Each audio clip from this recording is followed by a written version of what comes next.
নাহমাদুহু ওয়া নুসাল্লি ওয়া নুসাল্লিমু আলা রাসূলিহিল কারীম, আম্মা বা'দ। দূরে কাছে, দেশে ও প্রবাসে যারা যেখান থেকে দেখছেন সবাইকে আন্তরিক অভিনন্দন, মোবারকবাদ। প্রিয় মুসলিম ভাই ও বোনেরা, আজকে আলোচনা করব ঘোড়ার গোশত খাওয়া যাবে কিনা এই প্রসঙ্গে।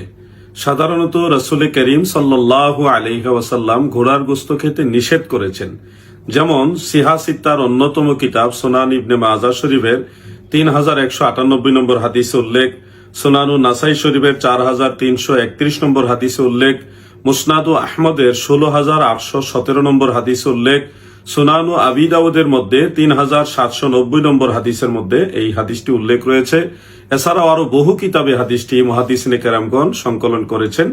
বর্ণনাকারী সাহাবী হলেন খালিদ বিন ওয়ালিদ সাইফুল্লাহ রাদিয়াল্লাহু তাআলা আনহু। তিনি বলেন, নাহা রাসূলুল্লাহি সাল্লাল্লাহু আলাইহি ওয়াসাল্লাম আন লুহুমিল খাইলি ওয়াল বিগালি ওয়াল হামির, অর্থাৎ রাসূল করিম সাল্লাল্লাহু আলাইহি ওয়াসাল্লাম ঘোড়ার গোশত খেতে নিষেধ করেছেন।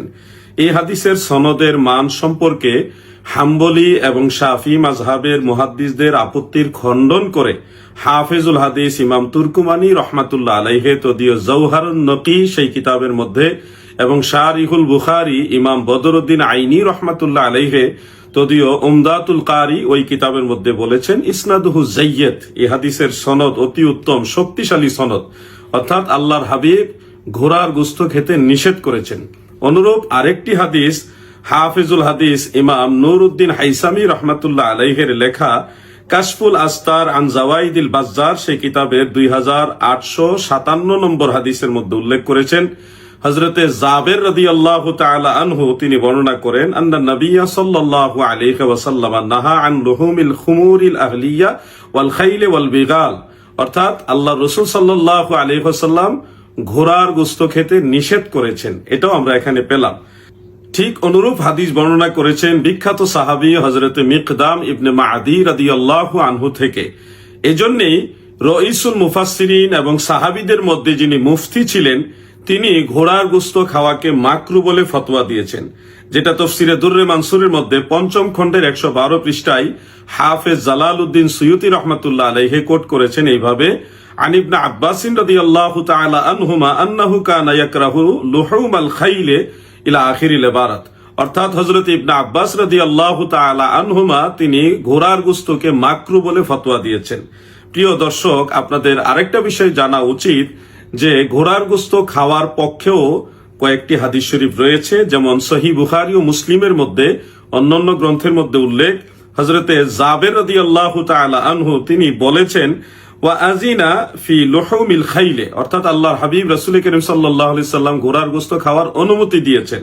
এবং হযরতে আসমা বিনত আবু বকর সিদ্দিক রাদিয়াল্লাহু তাআলা আনহুমা তিনার থেকেও রওয়ায়াত বর্ণিত রয়েছে তিনারা ঘোড়ার গোশত খেয়েছেন। এই দুইটা বিষয় মূলত একটা প্রেক্ষাপটকে কেন্দ্র করে আলাদা হয়েছে। মনে রাখবেন, ঘোড়ার গোশত প্রিয় নবীজি খাওয়ার অনুমতি দিয়েছেন খায়বরের যুদ্ধের ময়দানে। আপনারা লক্ষ্য করলে দেখবেন যেখানে অনুমতির হাদিস শরীফটা রয়েছে সেখানে স্পষ্ট উল্লেখ রয়েছে। আপনারা ইবারতে লক্ষ্য করলে দেখবেন যে নাহা রাসূলুল্লাহি সাল্লাল্লাহু আলাইহি ওয়াসাল্লাম ইয়াউমা খাইবারা, অর্থাৎ খাইবরের দিনে কিছু জিনিসকে নিষেধ করেছেন এবং ঘোড়ার গোশত খাওয়ার অনুমতি দিয়েছেন। এটা ছিল একটা যুদ্ধের ময়দান। এজন্যই বিখ্যাত তাবেঈ হযরতে হাসান বসরি রাহমাতুল্লাহ আলাইহি বলেছেন, কানা আসহাবু রাসূলিল্লাহি সাল্লাল্লাহু আলাইহি ওয়াসাল্লাম ইয়াকুলুনা লুহুমাল খাইল ফি মাগাজিহিম, অর্থাৎ রাসূল করিম সাল্লাল্লাহু আলাইহি ওয়াসাল্লামের সাহাবায়ে কেরাম যুদ্ধের সময় ঘোড়ার গোশত খেতেন, সব সময় না, যুদ্ধের সময়। ঠিক অনুরূপ হযরতে জুহরি রাহমাতুল্লাহ আলাইহি বলেছেন। এজন্য হানাফি মাযহাবের বিখ্যাত মুস্তাহিদ ইমাম কাসানি রাহমাতুল্লাহ আলাইহি তিনার বাদায়ুস সানাই কিতাবের ৫ম খণ্ডের ৩৮ পৃষ্ঠার মধ্যে এই রিওয়ায়াত দুইটি উল্লেখ করে লিখেছেন যে ফাহাজা ইয়াদুল্লু আলা আন্নাহুম কানু ইয়াকুলুনাহা ফি হালিদ দারুরা, অর্থাৎ জরুরি অবস্থা যখন দেখা দিত তখনই সাহাবায়ে কেরাম ঘোড়ার গোশত খেতেন, সব সময় নয়, জরুরি অবস্থার সময়। হানাফি মাযহাবের ইমামে আজম আবু হানিফা রহমাতুল্লাহ আলাইহি ঘোড়ার গোশত খাওয়া সম্পর্কে মাকরুহে তাহরিমা বলেছেন, যেটা হেদায়া সহ বিভিন্ন ফিকহের কিতাবে স্পষ্ট উল্লেখ। এমনকি ইমামে আজমের এই ফতোয়াটা বিশুদ্ধ হিসেবে মাজমুউল আনহুরের মধ্যে, হেদায়ার মধ্যে এবং আল মাবসুদ লিস সারাকসির মধ্যে ফতোয়ায়ে শামী সহ ফতোয়ায়ে আলমগীরি বিভিন্ন কিতাবে এটা উল্লেখ রয়েছে। তবে সাহেবাইন ইমাম মুহাম্মদ ইবনু হাসান, ইমাম আবু ইউসুফ তিনারা আবার বলেছেন এটা মাকরুহে তানজিহি, যেটা জাহিরের রওয়ায়াতের মধ্যে উল্লেখ রয়েছে। কোন অবস্থাতেই হানাফি মাযহাব মোতাবেক মুতলাকান একেবারে শর্তবিহীন ঘোড়ার গোশত সবাইকে খাওয়া জায়েজ বলার সুযোগ নেই। অতএব প্রিয় মুসলিম ভাই ও বোনেরা, মহান আল্লাহ তাআলা আমাদেরকে বক্ষণ করার জন্য অনেক প্রকার হালাল গোশত দিয়েছেন, যেগুলি নিঃশর্তে আপনারা গ্রহণ করতে পারেন। যেহেতু ঘোড়ার গোশতের বিষয়টা হানাফি মাযহাবের বড় বড় মুস্তাহিদরা, ইমামরা, ওনারা এটাকে মাকরু বলেছেন, কেউ কেউ মাকরুহে তাহরিমা বলেছেন এবং কেউ মাকরুহে তানজিহি বলেছেন। কোনো অবস্থাতেই শর্তবিহীন এটাকে জায়েজ বলেননি এবং খোদ আল্লাহর হাবিব রাসূল করিম সাল্লাল্লাহু আলাইহি ওয়াসাল্লাম এটা নিষেধ করেছেন।